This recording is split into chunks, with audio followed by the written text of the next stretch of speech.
So good afternoon all. So welcome to the week 8 tutorial sessions on the course Wheel Mobile Robots. So today would be the last session on last session of live discussions on topics regarding wheel mobile robots. So I hope you enjoyed the course. So yeah. So in week 8, we basically introduces a few terms apart from what you have covered throughout the course. So the course mostly basically dealt with wheeled mobile robots. So in this module, in this week, we have introduced you several few of the new terminologies comprising of multiple robotic systems. We have also covered topics on autonomous mobile robots, mobile and mobile manipulators. We have also covered topics regarding legged and hybrid robots, like locomotion systems apart from wheels. We have covered, or maybe we have introduced how the basics of leg locomotion and hybrid locomotions. We have also covered various kinds of underwater and aerial robots. And we have also covered a few applications of healthcare robots as well. So again, the session is basically intended to solve sample problems or to give you solutions to the tutorial questions that you have covered for week 8, the assignment questions. So in case if you have any problems, or if in case something is not clear during the session, please feel free to interrupt. You can always interrupt. You can always use your microphone to let me know if there are any communication issues. All right, I'll be happy to stop and help. So I hope my audio visual is clear, and my screen is also shared screen is also visible. So in that regard, we'll move on to the sample problems, or we'll move on to the questions. All right, so again, the first question basically says that in dash, the surgeon specifies the desired motions directly through a separate human interface device, and the robot moves immediately. So one of the options is the correct choice. So in something, the surgeon specifies the desired motions directly through a separate human interface device, and the robot moves indefinitely. So this is something that is specific to surgical robots in healthcare sector. So what would be the correct option that would appropriately fill in this blanks? Is it autonomous control? Is it teleoperation or teleoperated control? Is it semi-autonomous control? Is it manual control? Is it pre-programmed control? Or is it intelligent control? Right? It says that the surgeon basically specify the desired motions. Surgeon always will specify the motions, and through a separate human interface device, the robot moves immediately. So at no point of time, the robot is capable of deciding on its own. There is no level of intelligence in this system. So whatever movement or whatever motion the robot makes, that is immediately specified by the surgeon. So what control paradigm applies to this? So I'll recall a few of the slides from the lectures covered by Dr. Shantakumar, so that it'll be easier for you to answer this question. Right. So we have basically, I hope you have come across a slide regarding control paradigms for surgical robots. In that, we have covered 3 control paradigms. So one, the first control paradigm that we have covered is pre-programmed or a semi-autonomous motion. So what does it say? It says the desired behavior of the robot's tool is specified interactively by the surgeon, usually based on medical images. The computer fills in the details and obtains the surgeon's concurrence before the robot is moved. So in pre-programmed or semi-autonomous motion, the desired movement or the desired path the robot should move is already predefined by the surgeon, using maybe some of the medical images, and the robots using its own intelligence will fill in the details, will fill in the blank spaces, and it would basically move accordingly as per its own intelligence and whatever input the surgeon has given. But before making its own decisions, the robot would obtain the surgeon's concurrence or surgeon's approval before the robot is moved. So some sort of intelligence is in play in with regard to pre-programmed or semi-autonomous mode. The keyword is semi-autonomous. So some level of intelligence is there actually. So the second control paradigm is teleoperator control. So it's not only applicable in surgical robots. We have come across in a lot of other applications where we use the teleoperator control. So what does it say? The surgeon specifies the desired motions directly through a separate human interface device. So the surgeon is always going to be there. So he specifies the desired motion directly through a separate human interface device. So the surgeon is interacting with the robot through a human interface device, and the robot moves immediately. Although a physical master manipulators are most common input devices, other human interfaces are also used, notably voice control.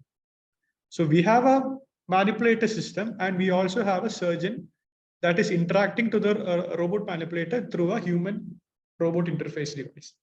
So whatever desired motion the surgeon is communicating into the robot will take it immediately. The robot will take that immediately.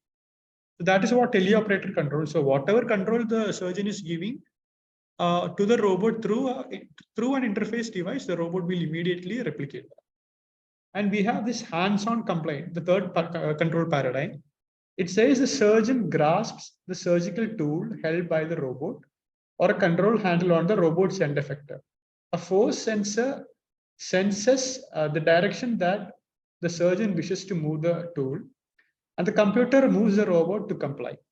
So in case if the surgeon wants to move a heavy tool or a tool that he himself cannot lift, he only need to direct the tool and using some force control, the entire robot manipulator would guide the tool as per the surgeon's direction, right? Accordingly, and he may directly apply the force directly on the robot's arm, or he may have some control handle that he can use to navigate or use to control the robot's end effector. So that is the third control paradigm of all the three control paradigm we discussed. So again, going back to the question specifically asks the surgeon specify the desired motion directly through a separate human interface device, right? And the robot moves immediately. So if you go through the option, is it autonomous control? Definitely not, because in the question there is no element of intelligence that comes into play. Whether it is teleoperation or teleoperated control, if you recall the slides that we have previously visited, that is exactly what it is, teleoperation, because whatever the desired motion, the manipulator's desired motion is directly communicated by the surgeon through a human interface device. Whether it's semi-autonomous, it is not. The semi-autonomy also does not apply. Whether it is manual control, no. Whether it is pre-programmed control, it is not pre-programmed. Whether it is intelligent control, no. So the only correct option is the teleoperation or teleoperated control. So I hope we are all clear with the option. Yeah, I think KD has already answered the question to BB. So that is indeed the correct option. Option B. So going by the answer key also, option B is the correct option. Okay, again going back to question 2. It says kinematic control is not sufficient for legged robots and you need dash scheme. Whether is it a model-free scheme option 1, whether it is a robust hybrid force motion control. Option C would go for model-based control, a feed-forward motion control, a resolve motion control, a force control. Again, yeah, I am seeing option B from KD. So I hope we all can agree that option B is the correct option, because like throughout the course we have dealt with the wheel mobile robots, right? And we have seen several motion control aspects. Like we have seen kinematic control alone. We have seen entirely model-free control, that is controlling strictly using PID control. We have also seen a dynamic control as well, a computer torque control. But in case of legged robots, the system is basically highly unstable. See, like if you take an example of an inverted pendulum, see, a pendulum that is rigidly attached using a revolute joint. So you not only require force control, you would also require to control reaction forces as well, so that the pendulum would remain at this at a stable configuration, at its vertical configuration, at its equilibrium configuration, right? Because this configuration is very much unstable. So if you give a disturbance slightly to the left or to the slightly to the right, this entire system would collapse, right? Because this is an unstable equilibrium. So how would you control this to be standing at this equilibrium? You would have to manipulate the reaction forces so that this arm or this inverted pendulum should remain at this equilibrium. So in that regard, motion control alone would not suffice. You would also require a hybrid version of a force as well as a motion control.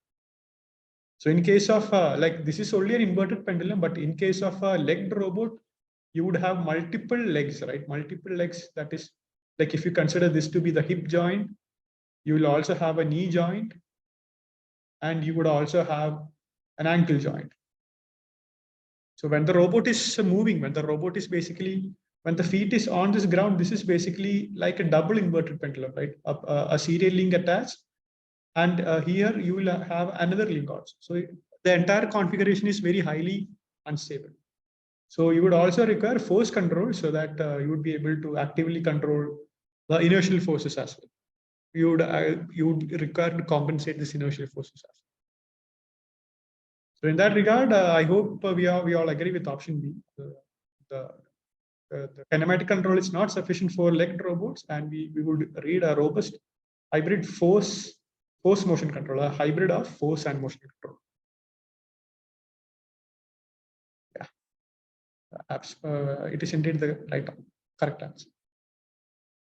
So going on to question 3, it says, the question 3 asks, the robot in which wheels mounted at the end of the legs is called dash. Right? These wheels can be active or passive to promote more options for terrain-specific mobility. Right?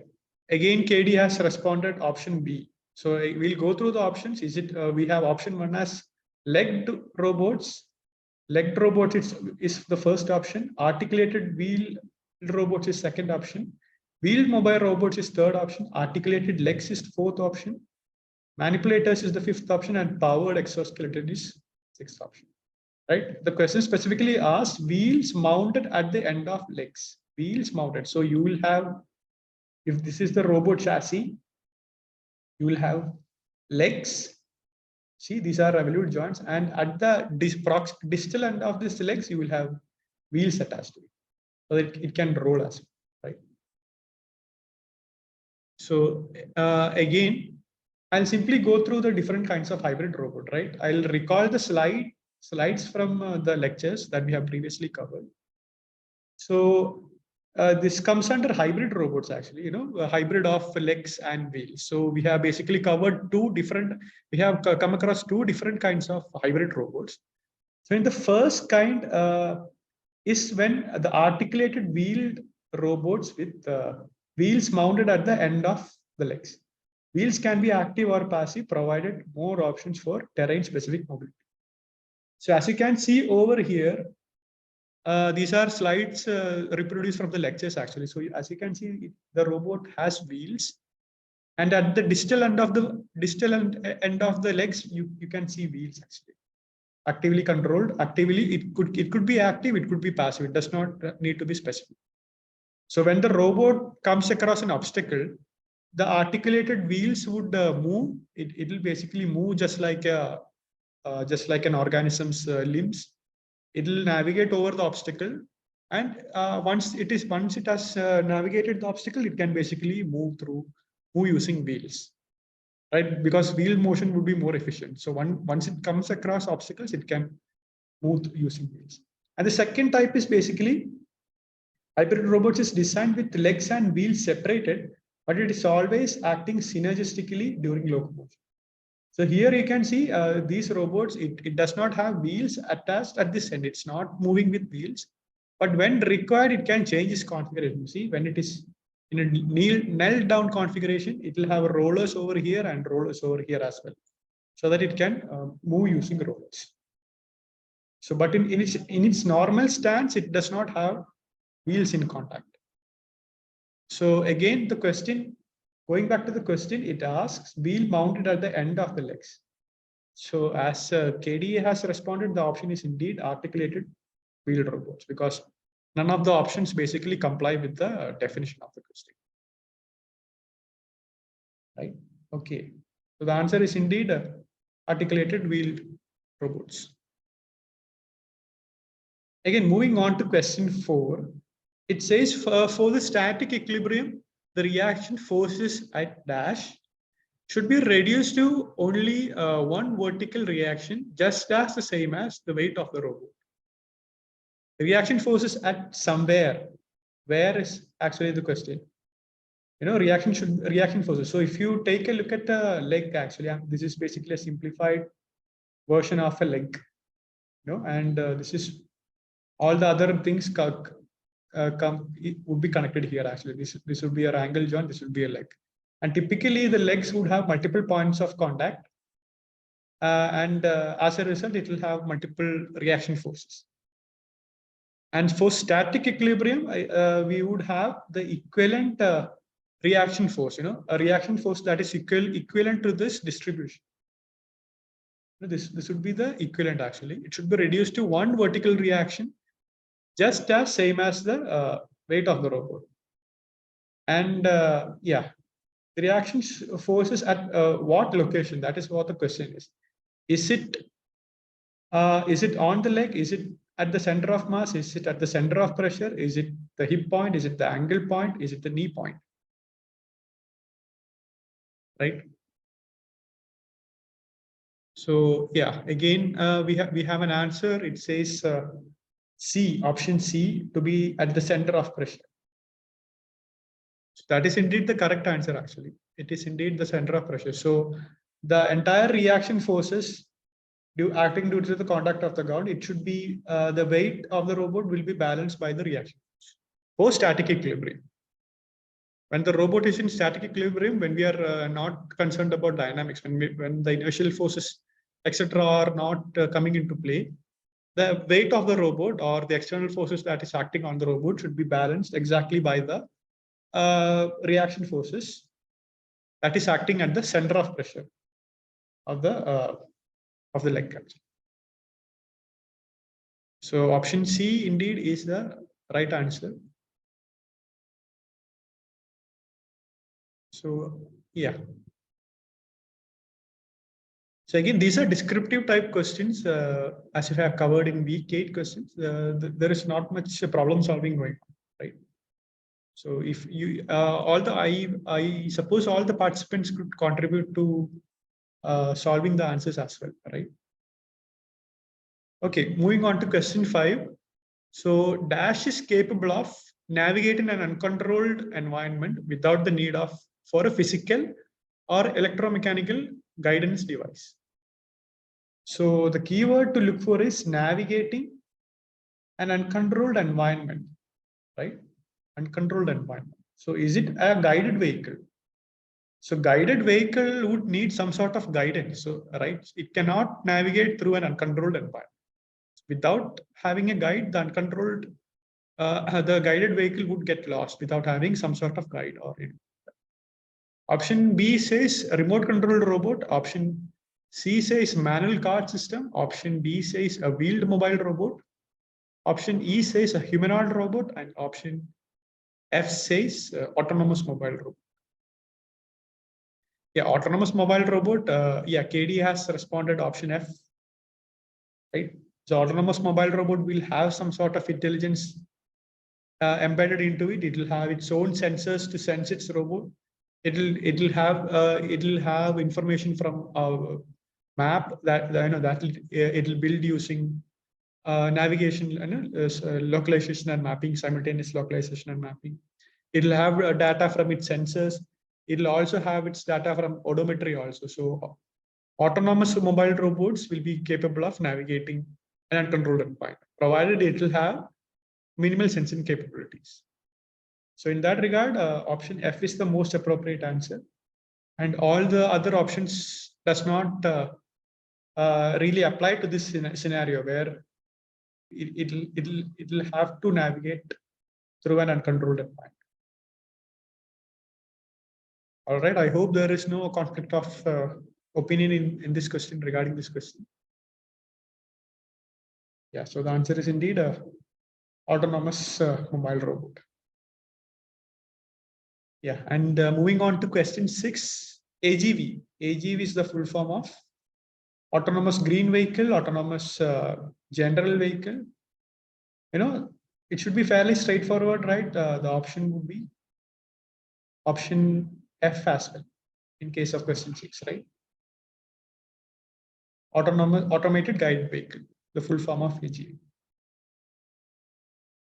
So the questions are fairly straightforward. So you would only need to expect similar sort of questions for your final exams. All right, questions that you see here over these tutorials and what you have already solved in your assignments. So you can expect similar level of questions for your assignments for your final certificate exams. All right. So the answer is indeed automated guided vehicles. Moving on to question 7. A dash is a robot that is intended to operate with dexterity in a workspace larger than that of a fixed base manipulator. Right? To operate with the dexterity with a workspace larger than that of a fixed base manipulator. Is it a mobile robot? A mobile robot alone does not have any component that would make it dexterous, right? It would only simply move along. It'll only navigate through the road, navigate through the environment. It does not have any capability to do a task dexterously, right? Mobile robot. Option B is wheeled mobile robot. Again, more or less same as mobile robot. Option C is legged robot. Option E is aerial robot. The second last option is wheeled manipulator system, and the final option is underwater robot. So what would be the correct option? I think Guru has said option E. I'm not sure whether it is for this question. KD also says option E, A, B, C. Yeah, wheeled manipulator systems. Yeah, exactly. That is indeed correct. Because a vehicle manipulator system, it will have a mobile base. It does not have to be a wheeled mobile base. It can be an underwater mobile base as well. It could be a fish-like robot. And on top of this, it will have a manipulator arm as well, a wheeled manipulator. So yeah, it'll have two components. It will have a mobile base. See, it does not have to be wheeled. It could be wheeled. It could be underwater robot. It could be tracked. It could be aerial. And on top of it, it will also have a manipulator as well. So typically, manipulators, a standalone manipulator would have its base fixed. But if it is mounted on top of a mobile base or a vehicle, it will have even more dexterity. Dexterity in the sense, how easily it can basically attain all configurations and all orientations, right? Whether how the ease with which it can basically attain position as well as orientation at every point of space. So that is one way of describing dexterity. And if you take a manipulator course, you would come across measures, right? Performance indices to measure dexterity of robotic manipulators. So the answer is indeed vehicle manipulator system. Yeah. And moving on to question 8. It says something allows robot to have periods of operational independence subsequent to coordinating their selection of tasks or roles. Right? So yeah, it'll also, these are also basically some control paradigms, something related to control paradigms. So some schemes allows robots to have periods of operational independence, right? That is the keyword to see whether it is strongly cooperative solutions, whether it is simple swarm solutions, whether it is weakly cooperative solutions, network independent solutions, centralized control solutions, or non-cooperative solutions. So KD has responded it to be option C, weakly cooperative solutions. So we'll check with that whether the answer is correct or not. So before that, I would like to recall a relevant slides that is relevant to the question from the lectures. So this is basically relevant to multi-robot system where you, in an environment, you will basically have multiple robots working towards a common goal. So that is what we have, something what we call multiple robotic systems. And under this, we have several classifications called collective swarm systems, and we also have intentionally cooperative systems. But in case of collective systems, there might not be cooperation among the constituent elements within a swarm. But in case of intentionally cooperative system, there exists some level of cooperation. It could be weakly cooperative or it could be strongly cooperative. So we'll simply see the definition of all three different kinds of classifications in multi-robot systems. So in collective swarm systems, so the robot executes their own tasks with minimal need for knowledge about other robotic team members. So again, like an example of this comes in the search and rescue robots, where you will have some bee like, hornet like a pack of robots, but the interaction between them would be very minimal knowledge about what the other team members are using, what the other team member is using, or what the other members within the swarm is doing. And these systems are typically these systems are typified by the assumption of a large number of homogeneous mobile robots. So homogeneous in the sense like all the constituent members of a swarm would be of a same type of robot. There won't be any mix of robotic systems, right? So if you take a look into a bee's nest, it all comprises of a single species of bees or hornets, right? They won't allow mixing of other species. Okay, all right. So these systems are typified by the assumption of a large number of homogeneous mobile robots, in which robots make use of local control laws to generate globally coherent team behaviors with little explicit communication among others. So you will have multiple robotic systems working in coherence.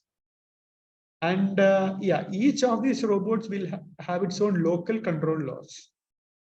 There won't be any centralized server or a centralized controller to control each and every one of them, to supervise each and every one of these members. So each of these robots will have its own local control laws, but they will work in some sort of harmony that is defined by this local controller so that it can achieve a common objective.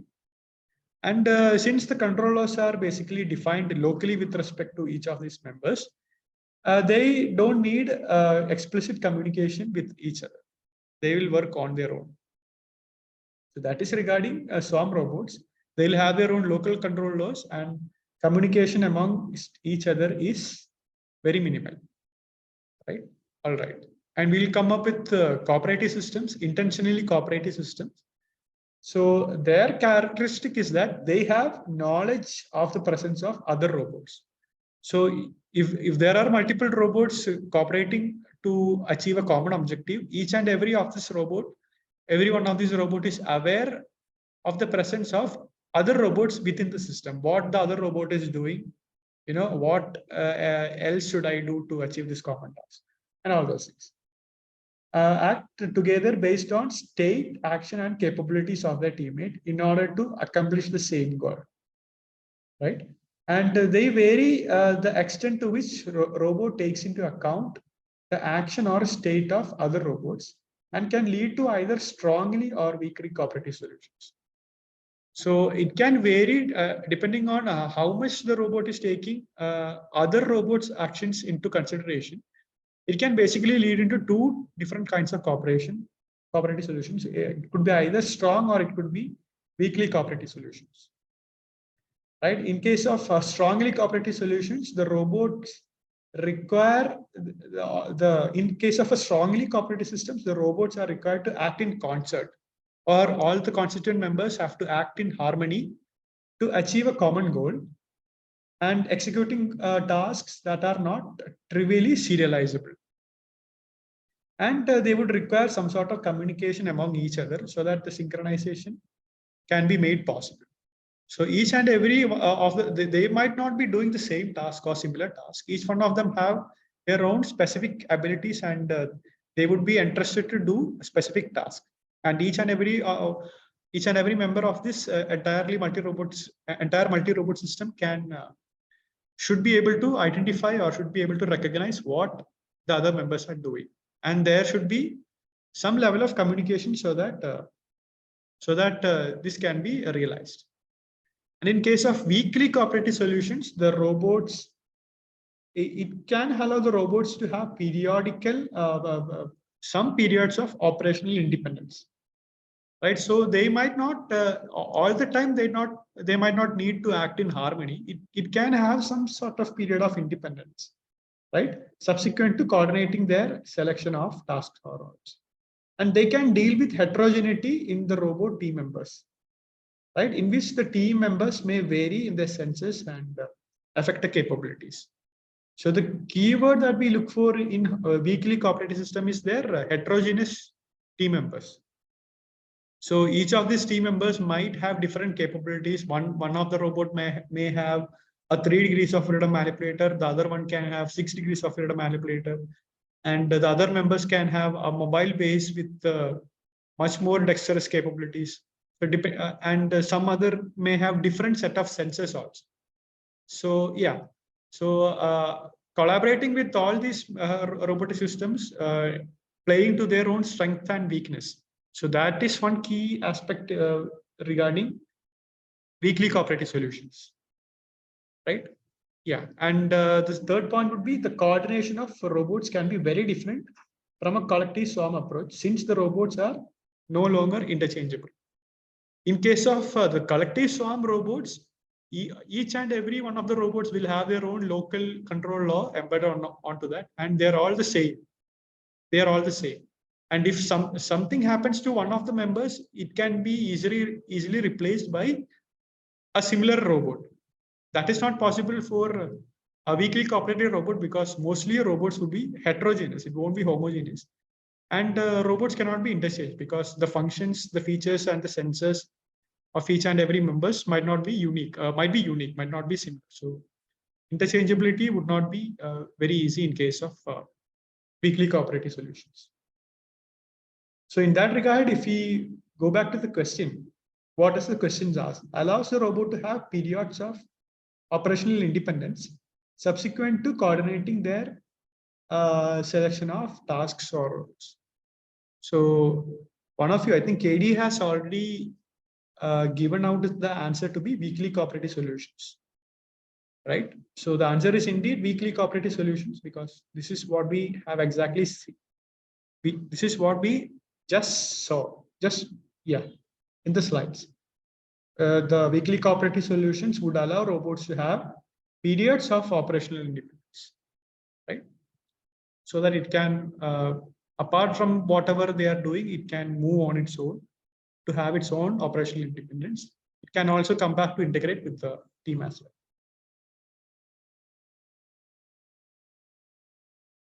All right, so the answer is indeed weakly cooperative solutions for this question.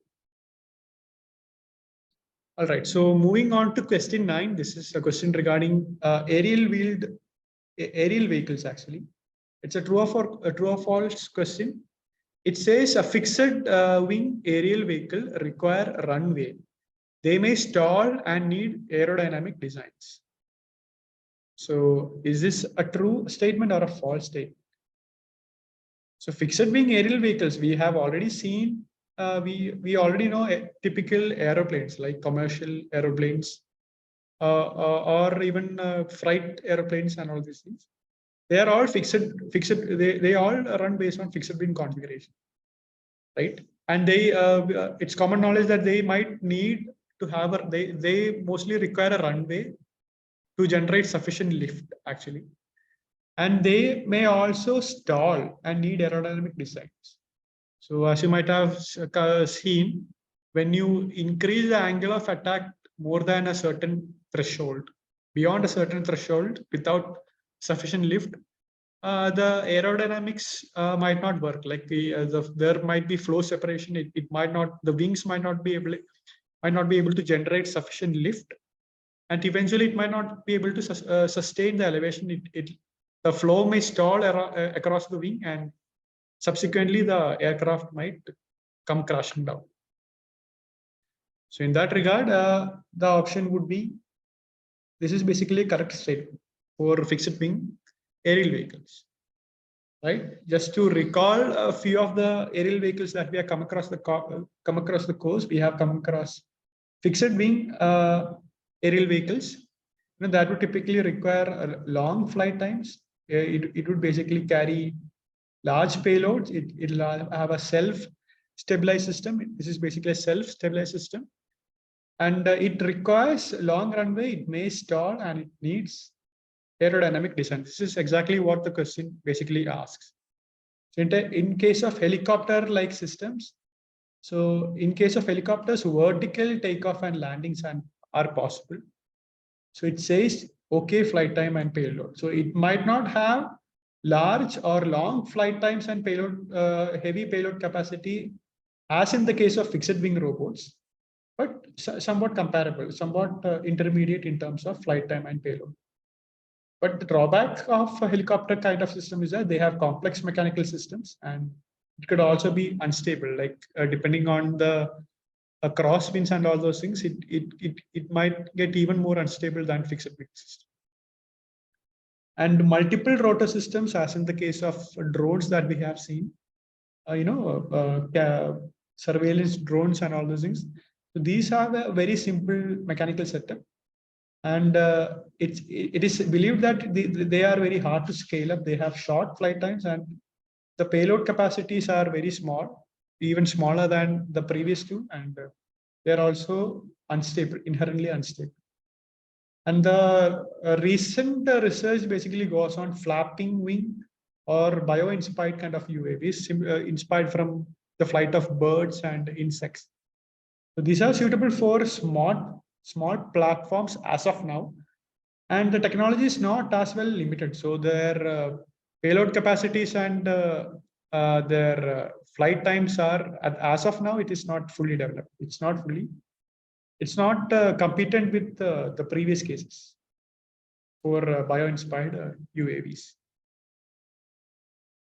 Right. So in coming back to the question, the statement says the fixed wing aerial vehicles may require runway, and they may also stall and might require aerodynamic design. So the statement is indeed true. Right. So moving on to question 10, it says, in the following approach, each robot oversees the action of a relatively small group of other robots, each of which in turn oversees yet another group of robots, and so forth, down to the lowest robot, which simply executes its part of the task.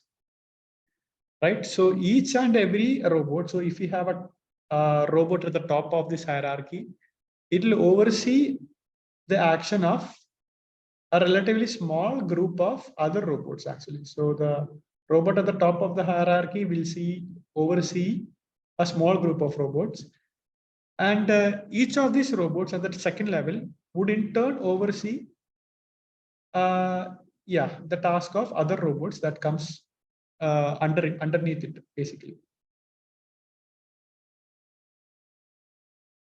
So the question basically says, which of this control architecture is applicable in this case? whether it the decentralized architecture, is it the centralized architecture, is it the hierarchical architecture, is it hybrid architecture, is it network architecture, or is it open architecture, right? Any answers from any of the participants? Which of the six option is more applicable in this case? So I think KD responded with option C, hierarchical architecture. That is indeed correct. So for the others who is not clear with the definition, I'll recall the slides from the lecture. See, so I'm recalling the slides regarding architectures of multi-robotic systems. See, so there are 4 different philosophies that we use for multi-robot systems, which comprises of centralized architecture, the second one being hierarchical, third one being decentralized, and fourth being hybrid. So I'll briefly go through the definitions of all 4 of these architectures for multi-robot systems. So in case of a centralized architecture, so in centralized architecture, it basically coordinates the entire team from a single point of control. So in a multi-robot environment, it will have multiple robot and a central node, actually a central node basically oversees the control of all the constituent members of a multi-robot system, right? And the second statement says, although often practically unrealistic due to their vulnerability to a single point failure, and due to the difficulty in communicating the entire system state back to the central location at a frequency suitable for real-time control. So lot of communications would be happening simultaneously in real time. So depending on the bandwidth and depending on the capabilities, implementing such systems in real time would be cumbersome actually, because all the constituent members would be simultaneously communicating back and forth with the central node. And this entire multi-robot system is vulnerable to a single point of failure. So if something happens to the central node, the entire multi-robot system would be rendered useless, would not function, right?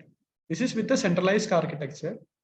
And going to the second statement, it says situations in which these approaches are relevant are cases in which centralized controller has a clear vantage point from which to observe the robots and can easily broadcast group messages for all the robots to obey.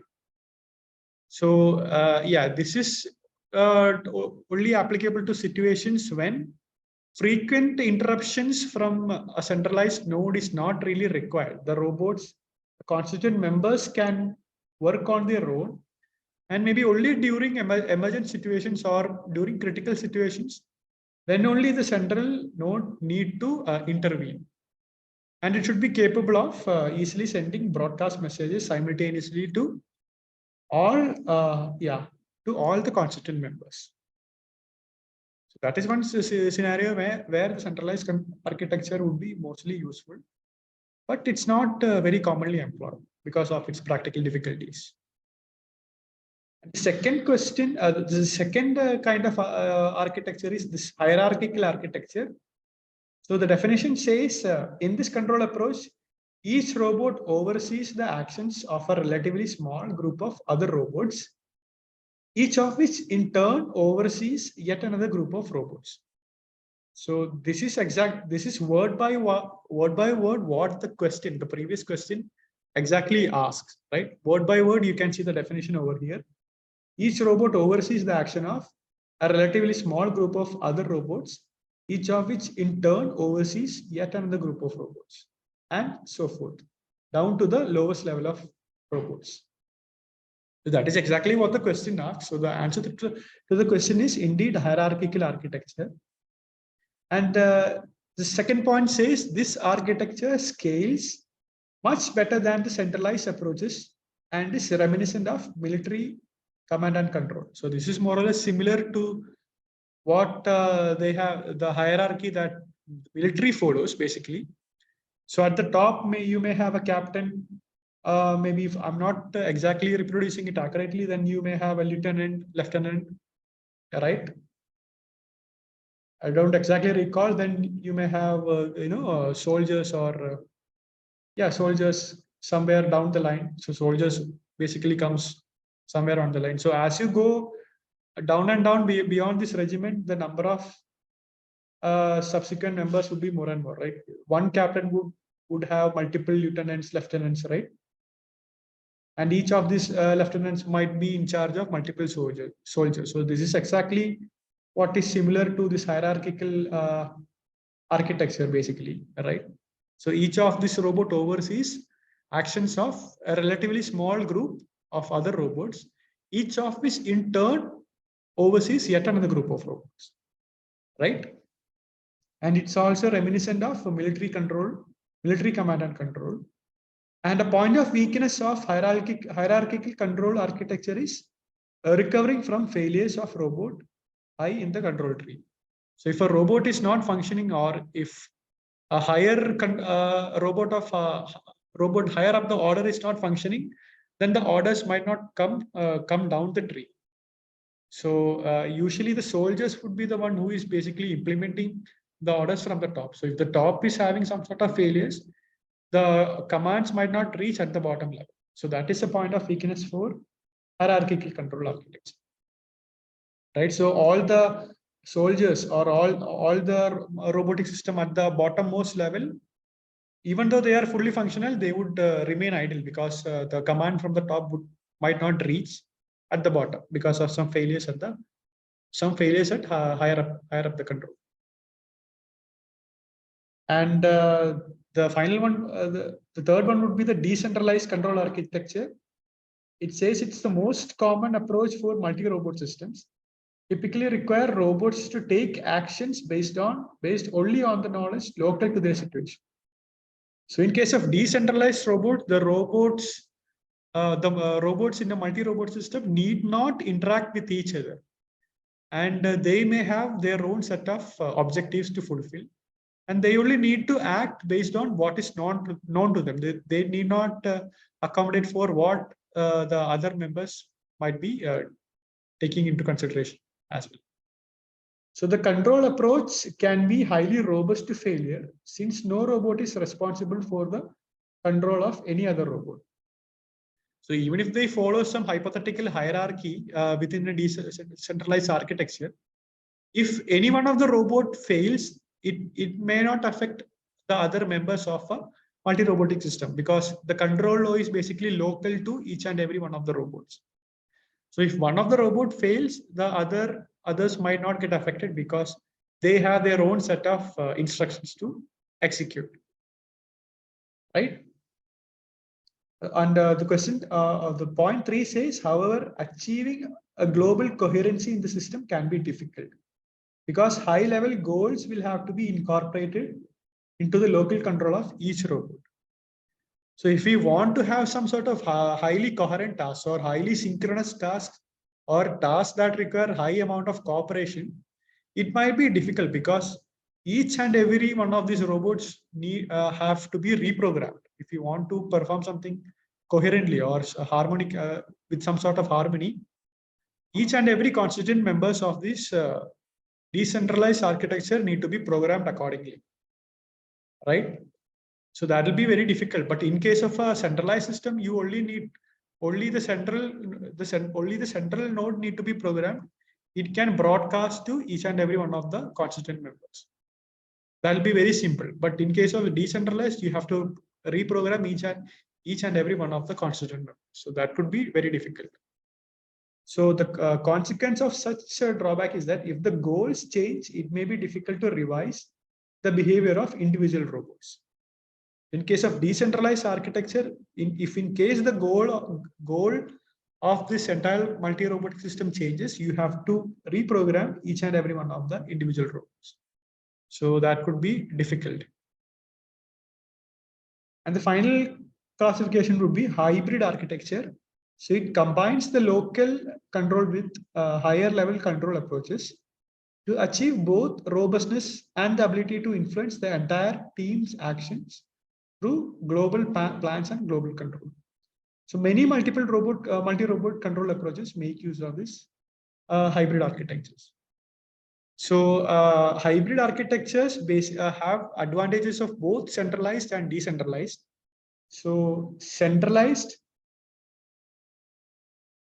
advantage would be that, like, if the goals change, in case the goal of the multi-robot system changes, the centralized command, a centralized command can be basically broadcast to each and every one of the constituents, each and every member of the multi-robot system.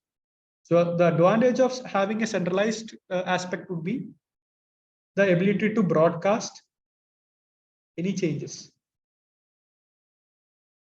to a multi-robot system.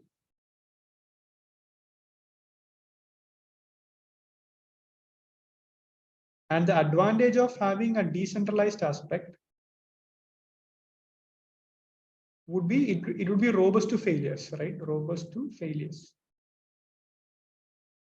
So that was one of the aspects we covered in case of decentralized. Like since the control law was available in local, if one of the robot fails, it might not affect the constituent members of a multi-robot system. So the robustness is basically associated with decentralized architecture, and the broadcasting ability or to influence the constituent members of a multi-robot system simultaneously using a centralized node. That is the advantage of having a centralized architecture. So together with both of these advantages, you will have this hybrid architecture.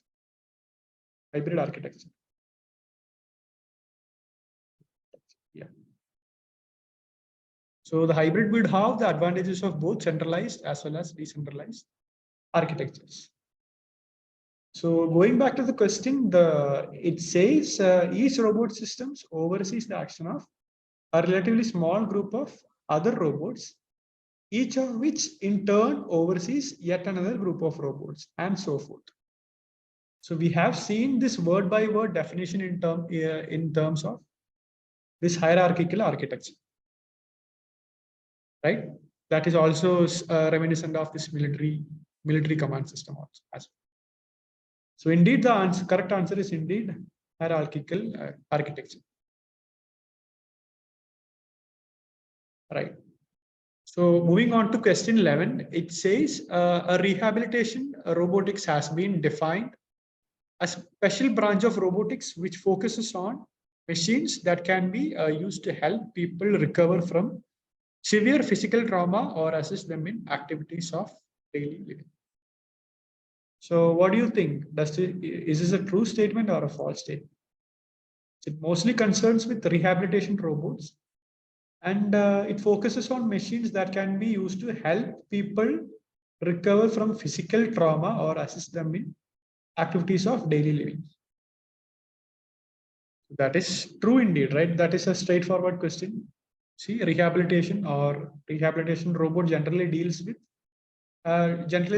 in helping people from recovering from severe physical trauma or assist them in activities of daily living. So that is indeed what rehabilitation is all about. And rehabilitation robotics basically associates the field of robotics that deals with rehabilitation. So that is indeed a true statement. All right, moving on to question 12, it says in dash, a large number of homogeneous robots executes their own tasks with only minimal need for knowledge about other robots, other robot team members. So we have already come across different kinds of multi-robot systems. And yeah, which would be the correct option? Is it weakly cooperative systems? Is it strongly cooperative systems? Is it collective swarm system? Is it healthcare robots, aerial robots, or underwater autonomous vehicles? Which one of these would be the correct answer? So Yeah, Sanju says option C. See, the keywords to look for is homogeneous robots, right? Homogeneous robots that executes tasks on with only minimal need of knowledge about each other. So you will have multiple number of homogeneous robots.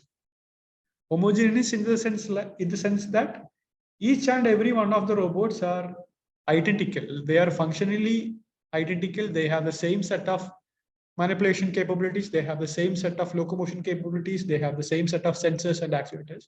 Everything regarding each and every one of these members are identical.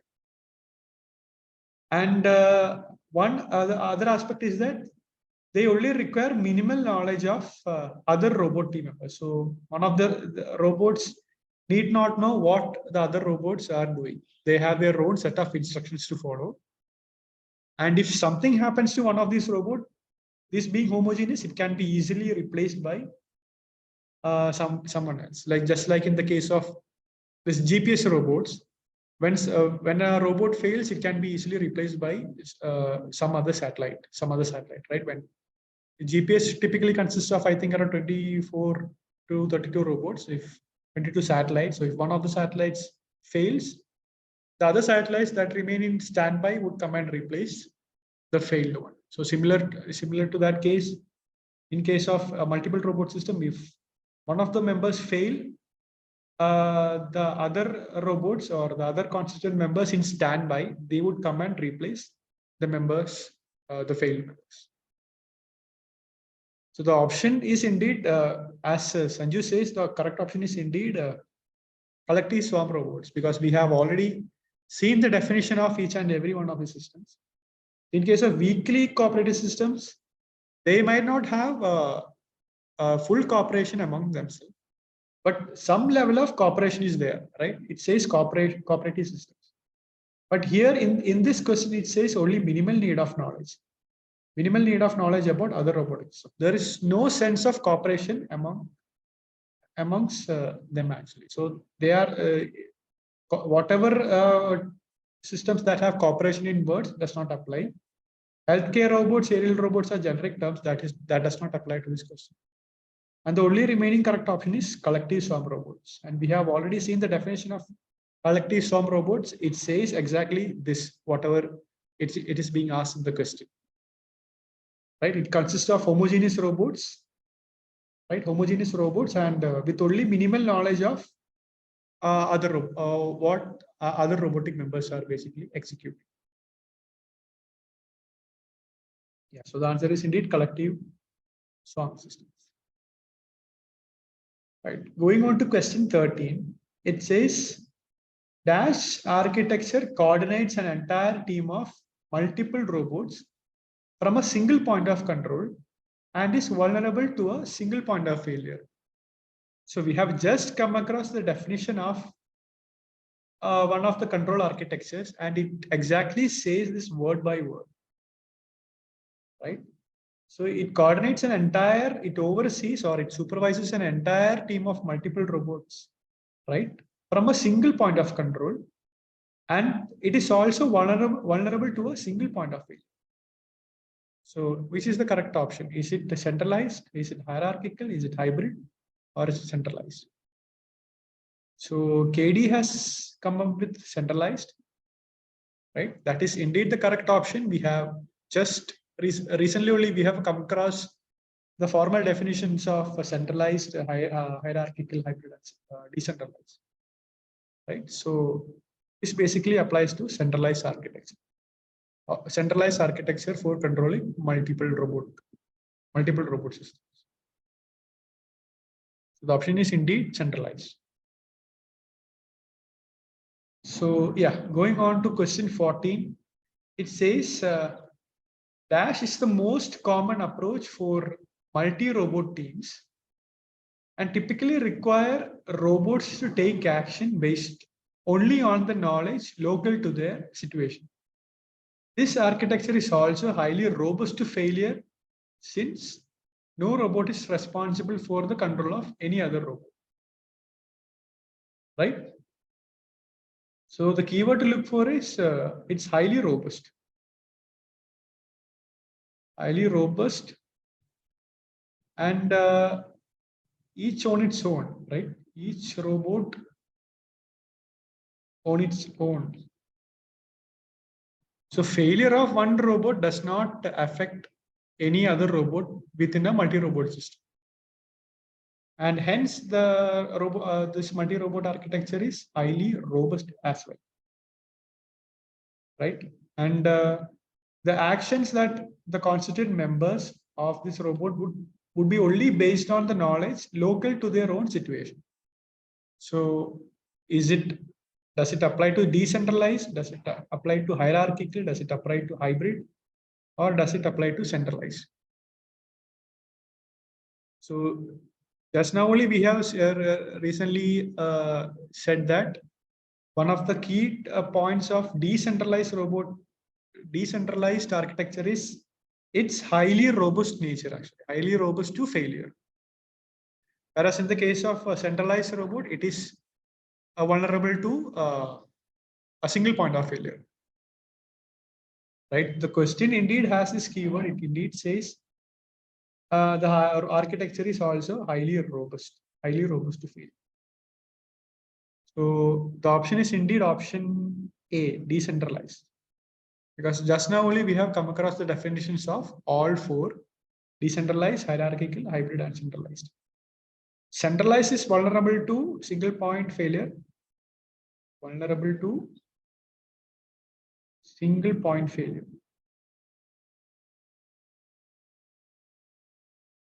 Whereas in the case of decentralized, it is highly robust because each and every constituent members of a multi-robot system will have its own local control laws. And each and every robot acts on its own. Like a failure on its neighbor does not really affect on any of these other members of the robotic system. So the answer is indeed decentralized architecture.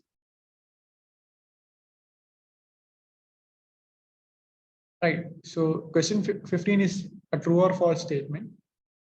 The statement being an automated guided vehicle are capable of navigating an uncontrolled environment without the need for a physical or electromechanical guided device. An automated guided vehicle, is it true or false? So KD has responded it to be false. That is indeed correct because the question is regarding automated guided vehicles. So the guided vehicle, a guided robot can only move through some guideways. Actually, it will have some guideways predefined. So once this is out of reach of these guideways, once this is past the guideways, the robot cannot navigate on its own. It is essentially lost, because automated guided vehicles will not have any sense of intelligence built into that. It can only follow a guided path using its own senses and all those things. It does not have any intelligence. So once it is deprived of its guides or its path, a predefined path, it is essentially lost. The robot is essentially lost. It cannot navigate beyond that. So usually automated guided vehicles are mostly employed in warehouses, right? In warehouses. So warehouses are essentially controlled environment. It is an enclosed environment. But in case of outdoors or environments that are not at all controlled, like in the case of outdoors or outdoors or out of a building, autonomous guided vehicles might not work. So in that case, you might recall autonomous mobile robot, AMRs, autonomous mobile robots, AMRs, not AGVs. So in this case, the answer is indeed false. Automated guided vehicles cannot navigate in an uncontrolled environment. Yeah. So moving on to question 16. It says select the wrong statements regarding autonomous mobile robots and automated guided vehicles. So multiple statements have been given. We need to see which of these statements are the wrong statements or the incorrect statements. So we'll go one by one with each of these statements. So statement 1 says AGV requires fixed routes. Autonomous guided vehicles require fixed routes. That is true, right? That is just what we have seen. The definition, the expansion of AGV is indeed autonomous guided vehicle, automated guided vehicles. It requires some guide, so it requires some fixed routes. So this is indeed a true statement. And option B says AGVs have high flexibility. Is that true or false? So if you want to change the path of an AGV, because if our objectives might have changed, we might need to alter the path of this AGVs. So is that going to be easy? No, because we would need to realign the guides, reassemble this entire guides through some other path that would fit our new objective. So in that regard, it is not flexible. But in case of mobile robots, autonomous mobile robots, you only need to simply reprogram the mobile robot, right? So AGVs having high flexibility is not a true statement. That is basically a false statement. Option C says AMRs or autonomous mobile robots are suited for traditional business than agile businesses. Again, that is a false statement, because traditional businesses are mostly fixed businesses, because you probably might not need to change the assembly line or whatever task the AMR is intended to do very oftenly. But in case of agile business, you will have to change the task that is being carried out by this robot. So agility would be a very big issue. So in that regard, AMRs are more suited for agile businesses, where the objectives keeps on changing very rapidly, right? So AMRs being suited for traditional businesses is a false statement. So option C is also false. Option D, AGVs are cost effective. Again, that is also not true. That is also false, because if the objectives are dynamically changing, changing the guideways for this AGVs are also it's not very easy, it's very difficult, and it's not cost effective as well.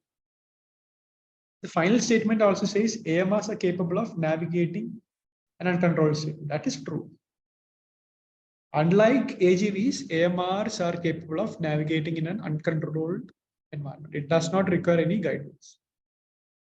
So how many, the question says to select the wrong statements. So how many statements are false? Option B is false, option C is false, and option D is false. So B, C, D's are false option. I think KD has correctly called out all the false options, B, C, and D. So the answer is indeed B, C, and D. Options B, C, and D are all false.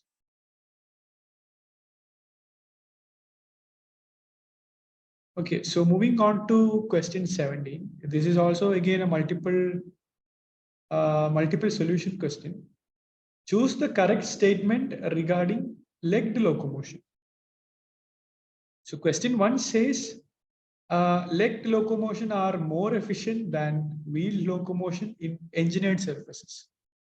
So engineered surfaces are basically surfaces that we basically have where humans basically work, shop floors, classrooms, or a lab environment, engineered smooth surfaces. And first statement says legged locomotion are more efficient than wheeled locomotion in engineered surfaces. So yeah, is it a correct statement or a false statement? Because if you can recall a legged locomotion, see, if you consider a leg, if you consider a humanoid or a biped leg, it will have at least, so this would be a hip joint, this would be the knee joint, You will also have an ankle joint. So each of these leg would have at least 3 motors, at least 3 actuators, and controlling something that is so unstable. Like a leg biped robot is very unstable, and you would require some hybrid force torque, hybrid motion force control, and the torque to control each and every one of these motors are also very high, because each of these motors would have to take weight of these motors into account and weight of these individual links into account, right? So in that regard, energy consumption for a legged robot is very high when compared with the wheeled robot, right?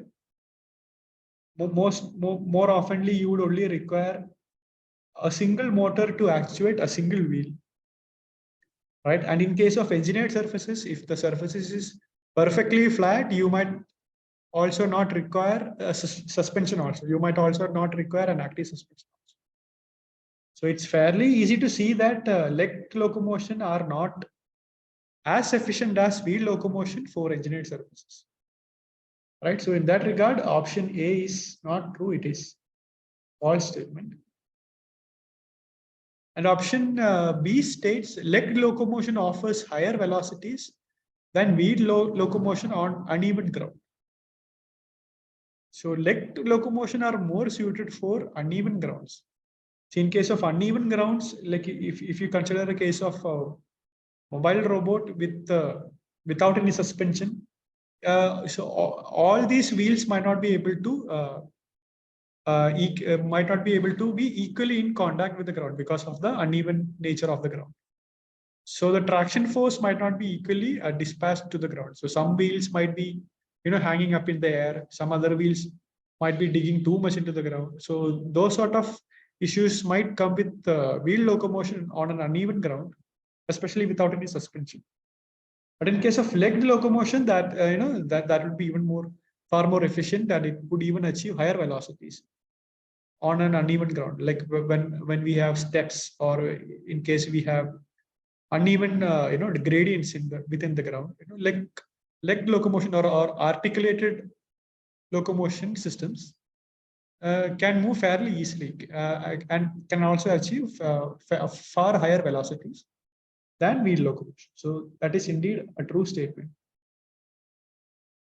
And option C, option C says leg locomotion consumes less power than wheel locomotion.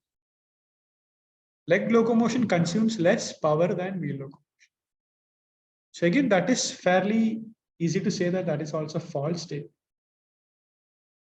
So leg locomotion might have benefits over wheel locomotion when we are dealing with uneven surfaces or outdoor surfaces, but the energy consumption is far more higher. Like there is no question regarding energy consumption. Leg locomotion always consumes higher power than wheel locomotion. And option 4 or option D says kinematic control is not sufficient for legged robot, needs a robust hybrid force motion control scheme. So we have seen this in the earlier questions. This is indeed a true statement. For leg locomotion that is highly unstable, so a single motion control alone might not be sufficient. So like throughout this entire course, we have already dealt with motion control, right? That would be sufficient for wheeled locomotion, but for legged locomotion, motion control alone would not suffice because it's a highly unstable system. We would require a hybrid version of motion control along with a force control as well. So that is indeed a true statement. And the final option says legged locomotion leaves a larger footprint on its environment or terrain. That is again false. Right. So in case of like if you take a look in the case of outdoor robots, outdoor robots that is used for highly off-road surfaces, the most common configuration that the people would use apart from leg locomotion would be tracks. What you would see similar to the tanks that is being used in military applications.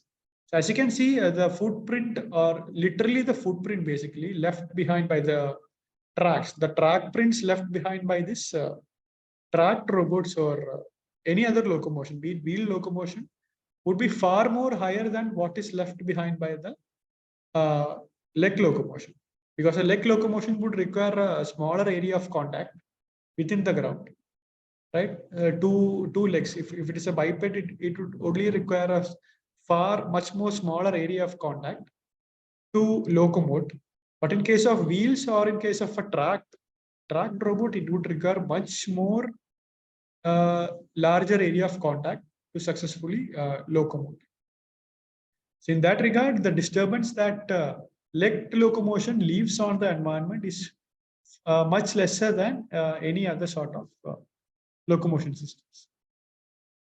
So that answer is basically false. It says it leaves a larger footprint, but in actuality, it leaves only a smaller footprint when compared with tracked robots or wheeled robots or any other sort of locomotion systems. So the question says choose the correct statement.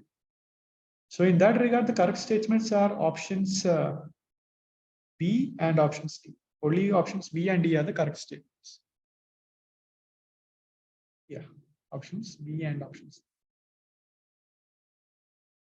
Yeah, moving on to question 18. We only have a few more questions. So yeah. So something dash allows the robots to have periods of operational independence subsequent to coordinating their selection of tasks or roles. So again, we have come across with the definition, the exact same definition a few slides ago. Does it apply to strongly cooperative solutions, simple swarm solutions, weakly cooperative solutions, network independent solutions, centralized control solutions, or non-cooperative solutions? Right? It says period of operational independence. So for some time, it will have independence, and the rest of the time, it will have some sort of independence, some sort of dependence to some other entities. So swarm robots is out of the question because at no point of time swarm robots will have any sort of interaction. It is all the members are always independent of each other. You know, they have minimal or absolutely zero amount of point of contact. Yeah, so Fenil has responded option C, weakly cooperating robots. Right, so that is indeed the correct answer. We have come across the very same definition a few slides ago. Right, strongly cooperative solutions will never have any sort of operational independence. Weakly cooperative solutions can have, and centralized solutions does not apply in this regard. Non-cooperative solutions, network solutions are not applicable in this question.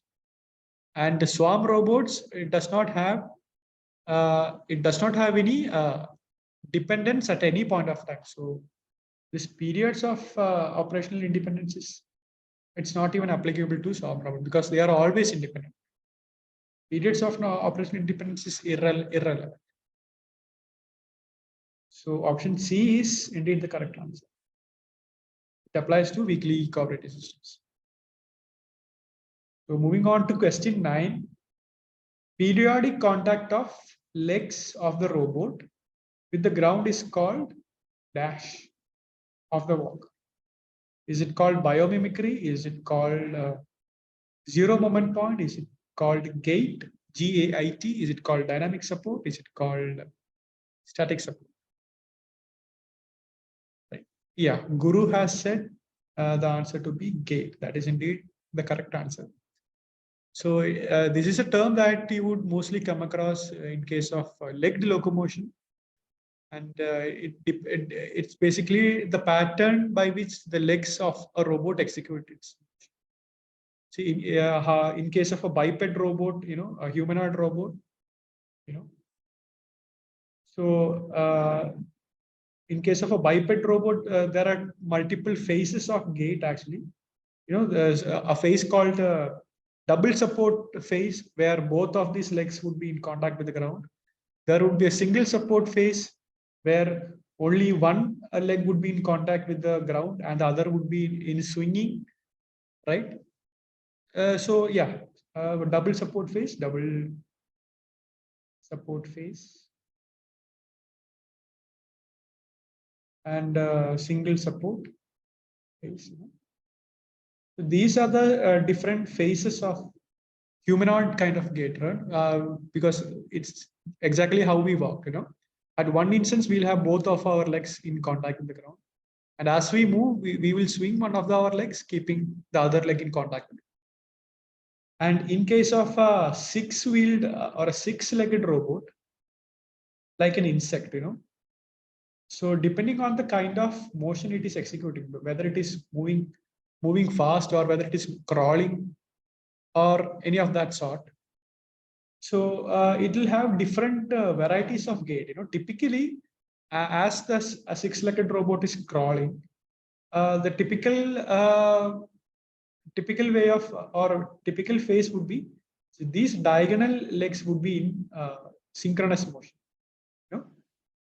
This leg and this leg would be synchronous. Their motions are synchronous, and the other diagonal legs would be in synchronous, and this other diagonals would be in synchronous. In case of a insect-like six-legged robot, and in case when the robot is turning, when it is not moving in a straight line, when it is turning, it'll have some other kind of gait. The legs would have some other dependencies, not the case when it is moving forward.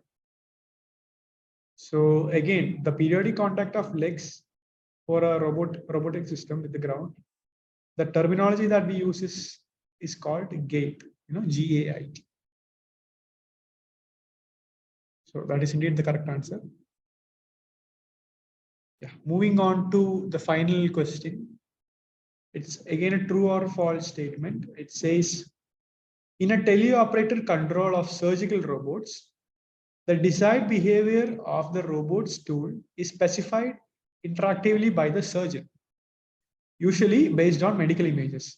The computer fills in the details and obtains surgeon's concurrence before the robot is being. So the keyword is teleoperator control. So does the remaining part of the sentence apply with teleoperator control? Is this a true statement or a false statement?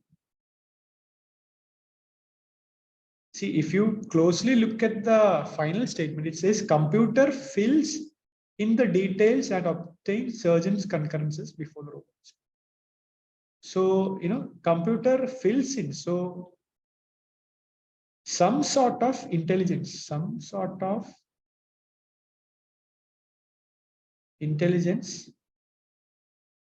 is coming into play, right?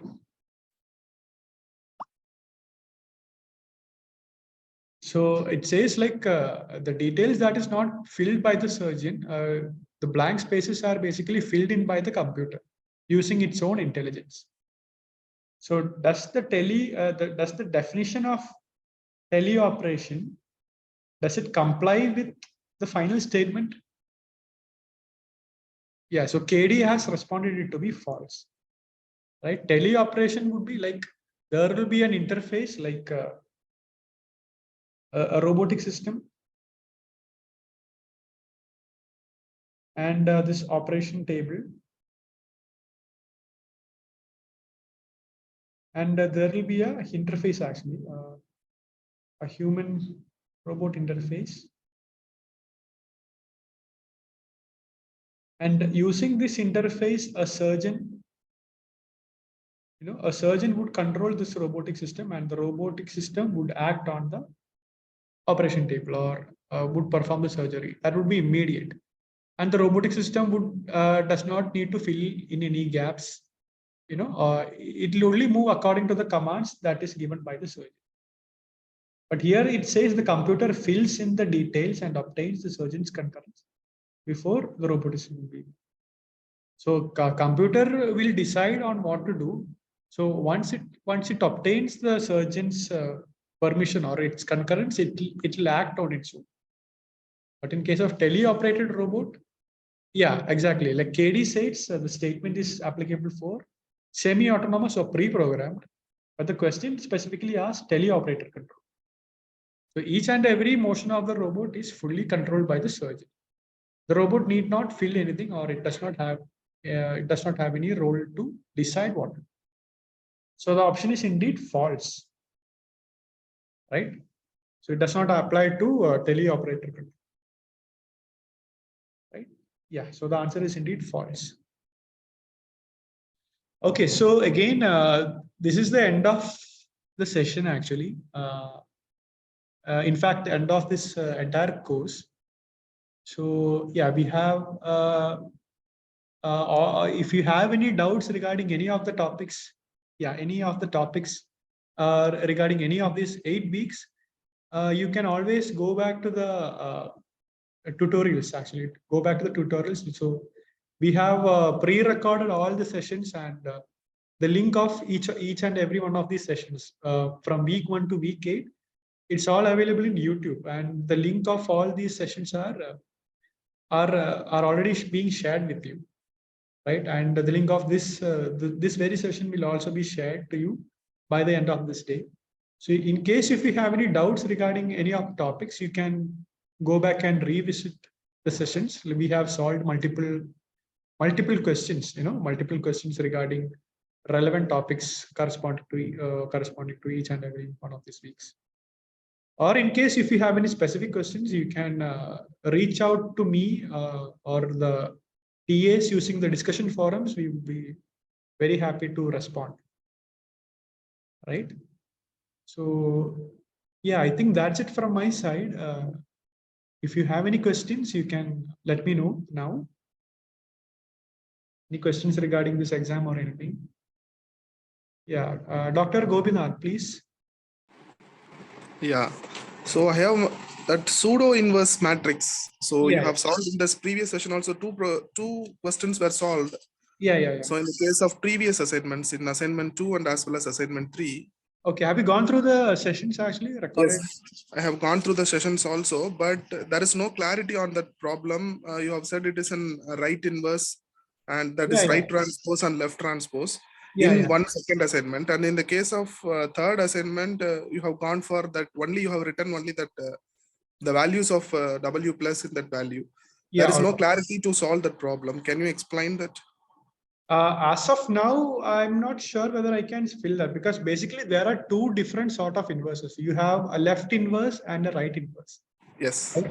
So it comes with okay. So for the if the I think we have come across the end of the session. If others, if does not, the other people does not have any questions, they can leave. Or if you wish to stay back, you can always stay back. No problem. Yeah, speaking about the pseudo inverse, basically it depends on what configuration of robot that you are basically dealing with, right? So yeah, in case you have come across multiple robots, right? Holonomic robots you have no holonomic robots. Holonomic robots. Non-holonomic robots. And typically these are identified by the the characteristic metrics. I hope you are familiar with this mapping, right? Zeta would be W times W, where zeta is the vector of UVR, the velocities that is defined with respect to the robot's local coordinate frame, and omega would be the angular velocity of individual wheels, and W matrix is the mapping between zeta vector and this omega vector. So depending on the rank of this wheel, the configuration matrix W, if it is if it has at least a rank of 3, then the robot comes under the classification of holonomic robots. If the rank is less than 3, it is basically a non-holonomic robot. So typically where we would use this thing, where we would use this right inverse or left inverse would depend on the shape of this W matrix, this W matrix. So there could be three instances. Like if the W matrix is square, if it is a square matrix, we can simply take a regular inverse, right? A regular inverse, like this based on adjoint of W by determinant of W for a square matrix. But there could be instances where the W matrix could be something like this, a tall matrix, like tall matrix in the sense like if it is an M cross N matrix, if M is greater than N, or if the number of equations are more than number of unknowns, or the W matrix could be of this form. It could be a wide matrix as where N is greater than N, where number of unknowns is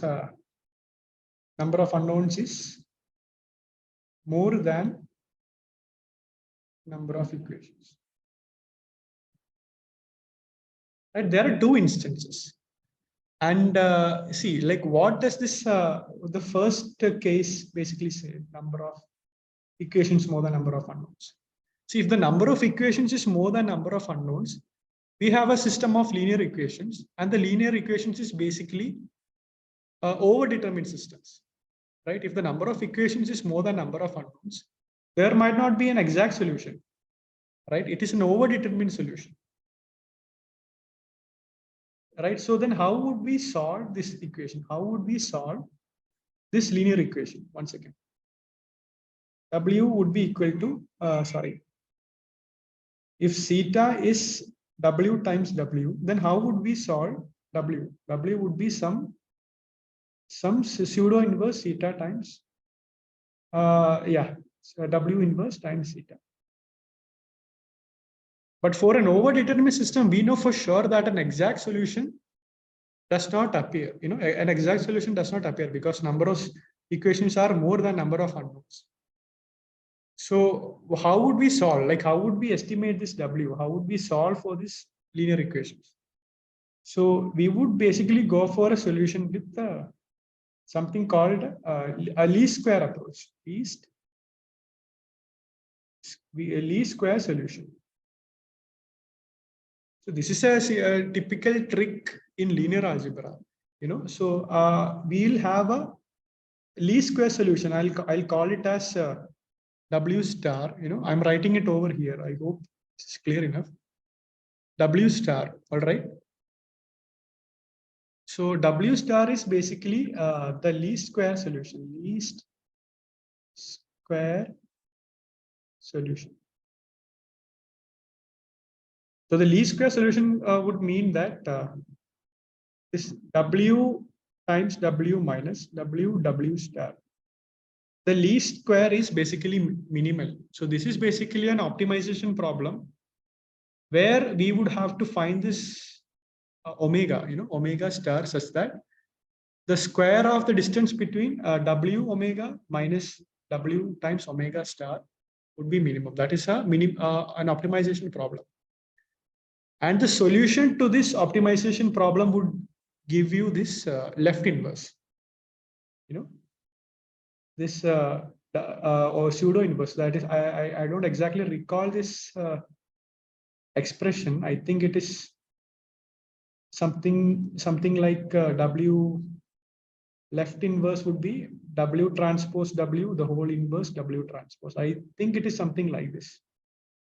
This would be left inverse. So this is basically the solution of the least square problem. But in case of a right inverse problem, or when the system is underdetermined, for an underdetermined system, we have infinite number of solutions. W can have infinite number of solutions.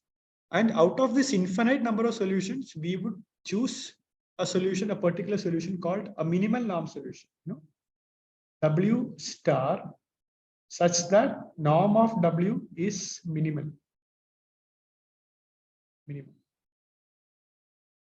And the solution for this minimum norm problem would be the right inverse. That is, W plus would be, I think right inverse would be something like this, W transpose, W transpose inverse. This would be, I guess, your right inverse. And this is the left inverse.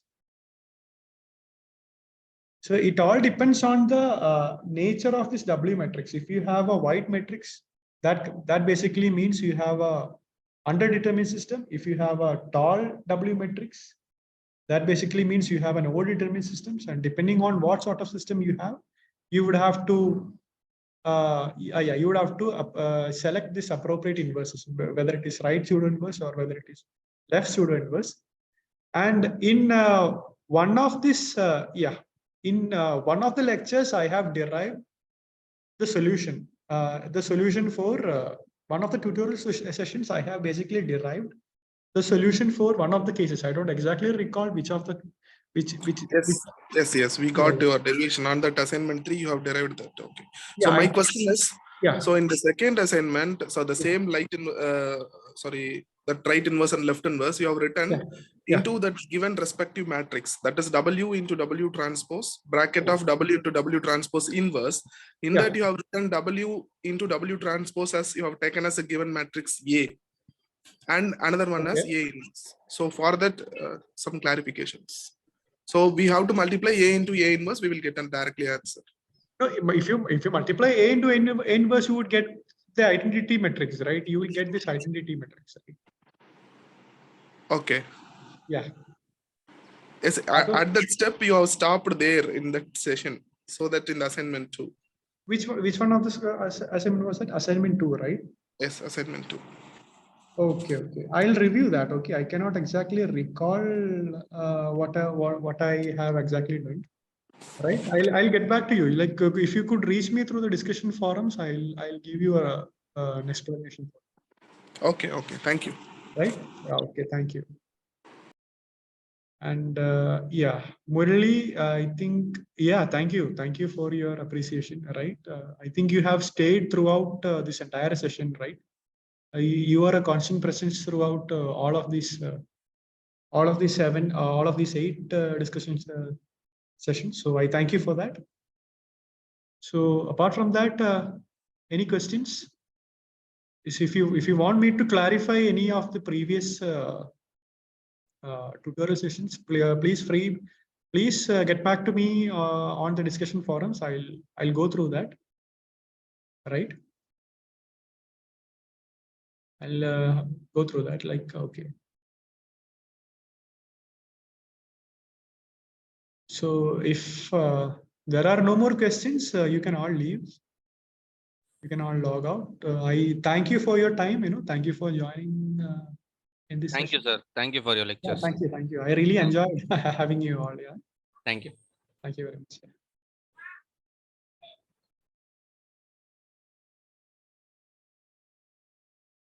Okay, so I'll log out. Oh, thank you, Sanju. Thank you, sir.